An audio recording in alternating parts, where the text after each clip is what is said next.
paz do Senhor, meus amados anjinhos, tudo bom com vocês? Eu espero sinceramente assim. Vamos a mais uma leitura da Bíblia hoje, hein? Gênesis do capítulo 24. Abraão manda seu servo buscar uma mulher para Isaac. Já deixa curtindo esse vídeo para ajudar a divulgar mais o terceiro canal. Comente aqui embaixo se você tiver gostado da leitura da Bíblia, mais pedidos de outros versículos da Bíblia que você gostaria que a gente lesse aqui. Se bem que nós estamos seguindo a ordem da Bíblia, cada capítulo que está sendo lendo aqui. Não esqueça de compartilhar esse vídeo também nas suas redes sociais para as pessoas poderem acompanhar a leitura da Bíblia com a gente. E se inscreva aqui no canal caso não seja inscrito para acompanhar mais vídeos como esse, porque não sei se você lê Bíblia todos os dias, mas é importante que você leia. Não necessariamente de Gênesis e Apocalipse, mas você vai ler aquilo que Deus mandar você ler, que Deus vai te dar um entendimento da palavra que Ele te mandar ler. Amém? Pode ser que necessariamente assim, mas eu tenho certeza que qualquer trecho que você ler, se você antes orar e pedir orientação para Deus, para que Ele te apresente a Bíblia, para que Ele te dê a explicação, para que Ele te dê entendimento da palavra que está escrita, você não só vai aprender, como também vai se encher da palavra dEle e vai ser muito mais cheio do Espírito Santo. Amém? Vamos à leitura. Era Abraão já idoso, bem avançado em anos, e o Senhor em tudo o havia abençoado. Disse Abraão ao seu mais antigo servo da casa, que governava tudo que possuía: põe a mão por baixo da minha coxa, para que eu te faça jurar pelo Senhor, Deus do céu e da terra, que não tomarás esposa para meu filho das filhas dos cananeus, entre os quais habito, mas irás à minha parentela e daí tomarás esposa para Isaque, meu filho. Disse-lhe o servo: talvez não queira a mulher seguir-me para essa terra, nesse caso levarei teu filho à terra de onde saíste? Respondeu-lhe Abraão: cautela, não faças voltar para lá meu filho. O Senhor Deus do céu me tirou da casa de meu pai, de minha terra natal, e me falou e jurou, dizendo: a tua descendência darei essa terra. Ele enviará o seu anjo que te há de preceder, e tomarás de lá esposa para meu filho. Caso a mulher não queira seguir-te, ficarás desobrigado do teu juramento. Entretanto, não levarás para lá meu filho. Com isso, pôs o servo a mão por baixo da coxa de Abraão, seu senhor, e jurou fazer segundo o resolvido. Tomou o servo 10 dos camelos de seu senhor e levando consigo de todos os bens dele, levantou-se e partiu, rumo da Mesopotâmia para a cidade de Naor. Fora da cidade, fez ajoelhar os camelos junto a um poço de água, à tarde, hora em que as moças saem a tirar água. E disse consigo: ó Senhor Deus de meu senhor Abraão, rogo-te que me acudas hoje e uses de bondade para com meu senhor Abraão. Eis que estou ao pé da fonte de água, e as filhas dos homens dessa cidade saem para tirar água. Dá-me, pois, que a moça a quem eu disser: inclina o cântaro para que eu beba, e ela me responder: bebe, e darei ainda de beber aos teus camelos, seja a que designaste para o teu servo Isaque. E nisso verei que usaste de bondade para com o meu senhor.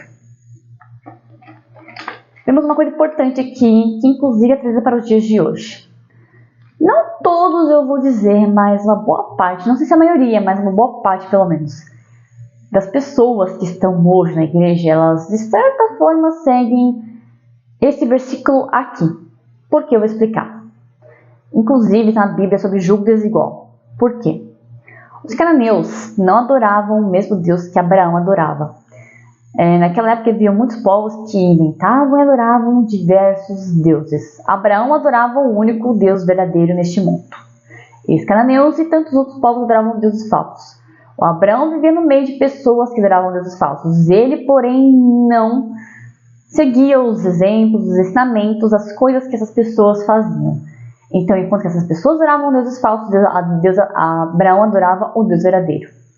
E justamente porque ali no meio onde ele vivia não havia pessoas que adoravam, que serviam a Deus como ele servia, e justamente porque Deus o tirou da casa do pai dele, é que ele preferia seguir dessa forma, porque ele sabia que na casa do pai dele, na casa lá onde morava a parentela do pai dele, haviam pessoas como ele, pessoas tementes a Deus, porque assim elas eram ensinadas na casa do pai dele. O Abraão não cria em Deus apenas por crer.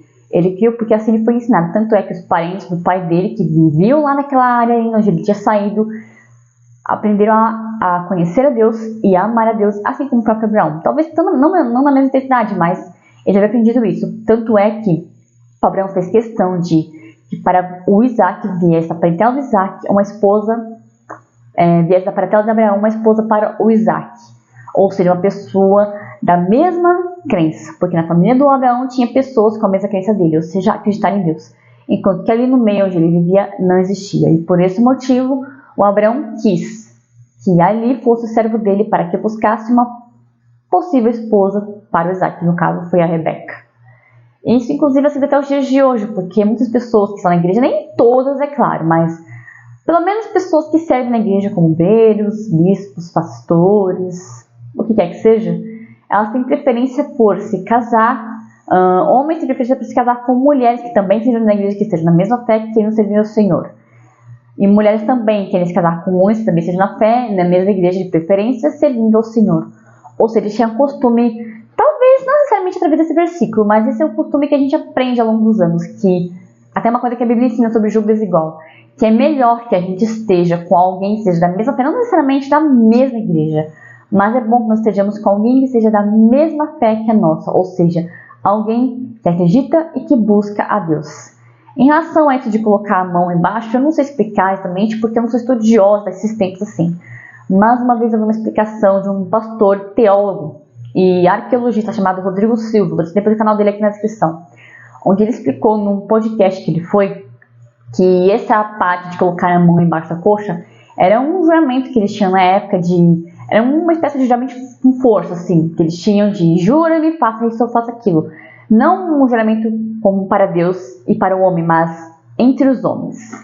Assim como neste dia, naquela época em que eles faziam coisas, acordos, escreviam, acho que num pedaço de pedra, alguma coisa assim, essa era uma forma de juramento, de colocar, se não me engano, só colocar a mão embaixo da perna do seu senhor, da coxa, não sei se é direita ou esquerda, que eu não reparei aqui direito, e fazer o juramento.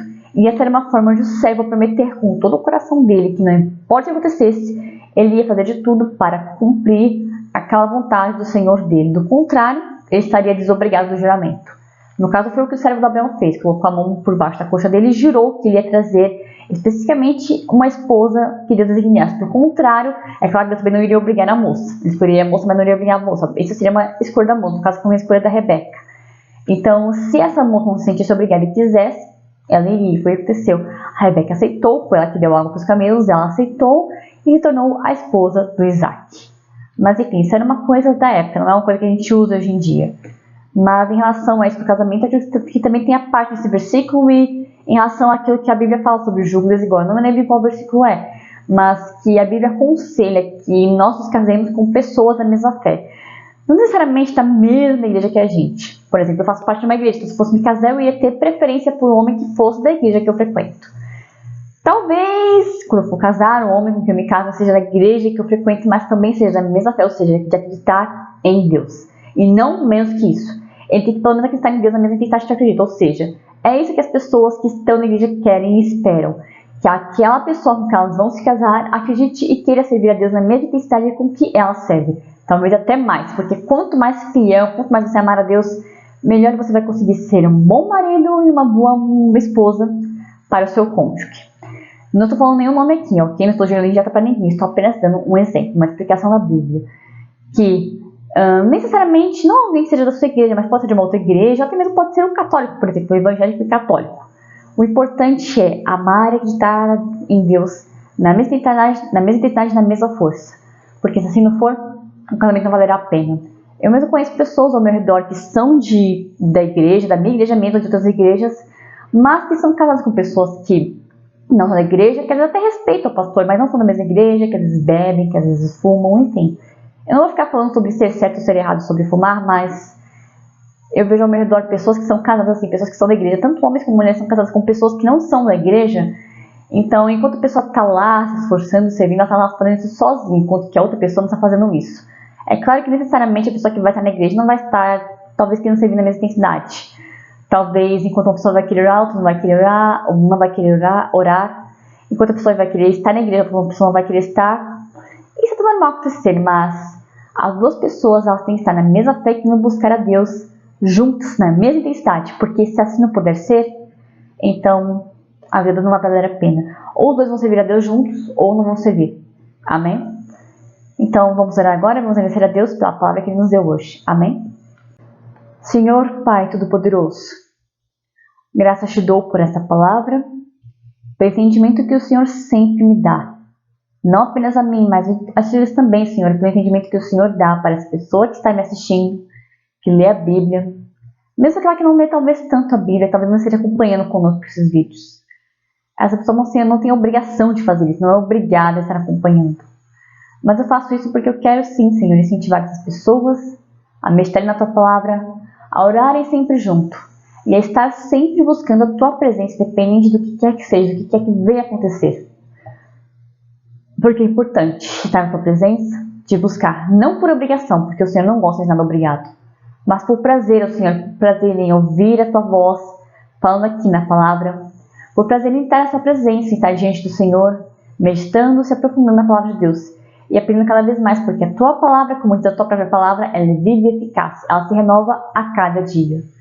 Então, que essa pessoa que talvez não tenha muita vontade de ler a Bíblia hoje, talvez amanhã, que o Senhor possa despertar nela, meu Pai, a vontade de ler a Tua Palavra, de meditar nos Teus ensinamentos, de querer estar todos os dias na Tua presença, orando, falando com o Senhor.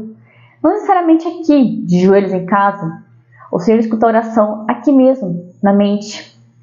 Quer a pessoa esteja na rua, conversando sozinha, falando apenas olhando das calçadas, pessoas. Estando de carro, o Senhor também escuta, ou andando lá de casa, às vezes falando sozinho, ou falando pensamentos. No banheiro de lugar público, no restaurante. Não importa onde a pessoa esteja, eu sei que o Senhor escuta a nossa voz, onde quer que a gente esteja.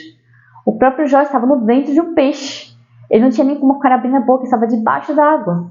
Ele orou em pensamento, e o Senhor escutou lá embaixo da água, dentro de um peixe, ele orando, pedindo perdão e falando com o Senhor. Então eu sei que não há nenhum lugar em que a gente possa estar que o Senhor não escute a nossa voz. Então que essa pessoa possa sentir vontade de estar diante do Senhor, de orar, de te buscar. Que ela se sinta empolgada com isso, que ela se sinta feliz com isso.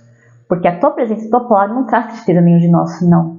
Ela pode até dar um puxão de orelha, pode te dar bronca, mas se ela dá bronca e dá um puxão de orelha é porque a gente merece. E não porque o Senhor é um pai ruim, não, porque o Senhor quer o melhor para nós. Então que as pessoas possam se sentir cada vez mais à vontade na Tua presença, que possa te buscar cada vez mais, que possa querer mais do Senhor na vida dela. Porque quanto mais cheia do Senhor a pessoa estiver, menos as coisas do mundo eu sei que ela vai querer. Isso é uma bondade, isso é uma verdade, isso é um fato. E que eu sei que qualquer pessoa que está verdadeiramente na Tua presença não quer saber de mais nada a não ser a Tua presença. Então, que a vontade de buscar a Tua presença, que de estar na Tua presença, de se encher do Espírito Santo através da Tua palavra, seja renovada e seja aumentada em cada pessoa que assiste a mim agora esse vídeo, dia após dia. Mas não as pessoas que assistem esse vídeo, mas que todos os moradores aqui do Brasil, aqueles que moram aqui, que nasceram aqui, aqueles que vieram para cá. Que eles possam conhecer a Tua palavra, conhecer o Senhor. Assim como o Senhor tem dado a conhecer a tantas pessoas ao redor do mundo que têm conhecido o Senhor sem intermédio de pastores. Mas que a Tua presença tenha aparecido em sonhos de tantas formas para tantas pessoas. Que o Teu amor possa voltar a preencher o mundo. Que as pessoas possam conhecer o Teu infinito amor, que é tão grande e tão magnífico e que a gente não merece. E ainda assim o Senhor nos permite conhecer esse amor, mesmo sem a gente merecer. Que as pessoas possam Te conhecer e possam querer cada vez mais, desejar cada vez mais a Tua presença na vida delas. No nome do Senhor Jesus. Amém. Glória a Deus e graças a Deus. Amém. Bom, muito obrigada por ver até o final. Um beijo no seu coração. Fique com Deus e até o próximo vídeo, se assim o Senhor permitir. Tchauzinho.